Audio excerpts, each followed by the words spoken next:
When I was meeting with Georgina last week, she was completely at her wit's end. She spent the first 10 minutes telling me how many nights she had spent working into the wee hours in the last month. The bottom line is, there just aren't enough hours in the day to do all the work that she has piled on her desk. But her biggest complaint was that her manager couldn't seem to make decisions until the very last minute, which meant projects were piled on her desk, prioritized over everything, and then it just kept the cycle going. She was always behind schedule and felt overwhelmed every day. You see, Georgina is in this classic dilemma of having a lot of responsibility for too many projects and having little to no authority over making decisions about those projects. Her manager held all the decision-making power over the size, the timing, and the budgets of all these projects. And she didn't seem to want to be interested in the planning and the implementation of the projects. And since Georgina is one of 3 different project managers reporting to this person, that meant that they never had time to meet in person, and most of their communications happened through messages on Slack or Post-it notes on her computer screen in the morning. And of course, there were 2 sides to the story. Her manager was overwhelmed all the time too. She spent more than half of her time in meetings and the other half of the time managing and overseeing the projects that were assigned to her team. She also felt a high level of responsibility to be fiscally responsible about the projects, and so she wanted to approve every expenditure on every project. But she was making this whole process harder on herself and her staff. By sharing more information earlier in the process, she could actually reduce the stress levels for everyone. By creating some guidelines, her staff could actually do the research and make decisions based on those guidelines and present vendor contracts that were within those.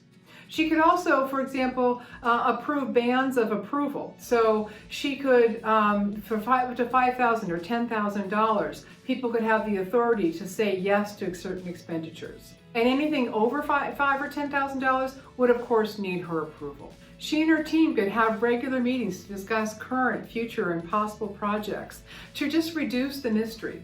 And all of this could be done in collaboration with her team. Holding on to too much information and decision-making power is much more common than most of us like to admit. I'm quite sure that Georgina's manager felt that she was being fiscally responsible by approving every expenditure.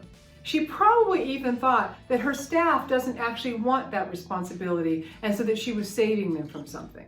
But you see, this is how responsibility and authority cause massive pileups on the highways and byways of our workplaces. Responsibility without authority is treacherous and arduous.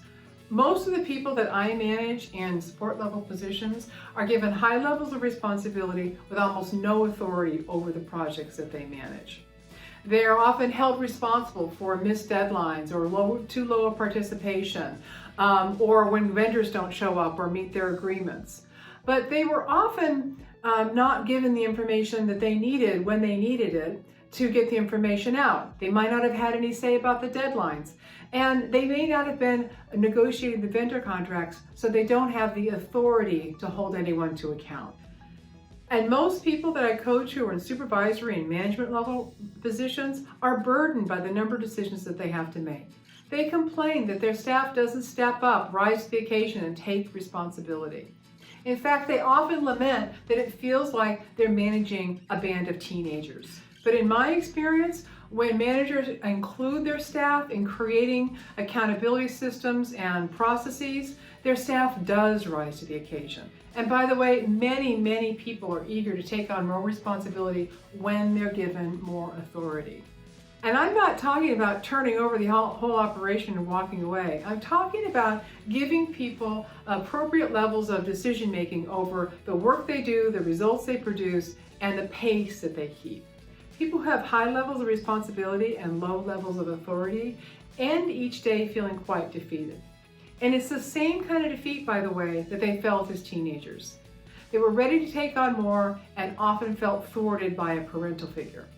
And when they were teenagers, there was really good reason to proceed with caution. They hadn't been on the planet long enough, and some of their decisions could have really life-altering consequences. You probably already know this, but teenagers' brains aren't really fully developed, and they need the parental guardrails to help them with their development and ultimately help them survive. I mean, I don't know about you, but there's a lot of things that I did in high school, pretty risky things, that I wouldn't even attempt to do now.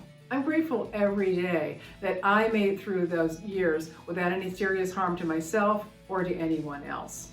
But once a person has passed that quarter century mark, their brains are developed. Now, they may not have been on the planet for as long as their manager has, and they may make mistakes based on that lack of just being on the planet experience. But that doesn't warrant being treated like a teenager. You know, I've never met a manager who wakes up in the morning intent on treating their staff like a bunch of irresponsible teenagers. And I've never met an employee who wakes up intent on acting like an insolent teenager. But since most of us don't have a lot of other models for this sort of, who's in authority, who has responsibility, we often default to that parent-child dynamic, whether we want to or not. Too often, managers and employees find themselves in this parent-child dynamic, and it's ultimately unsatisfying for everyone. And as an employee, you have more agency than you think. Approach your manager with ideas and suggestions as a colleague. And when you're given more authority, get clear about the boundaries and use it responsibly. And remember, this isn't an all or nothing situation. And the best way to make someone trustworthy is to trust them.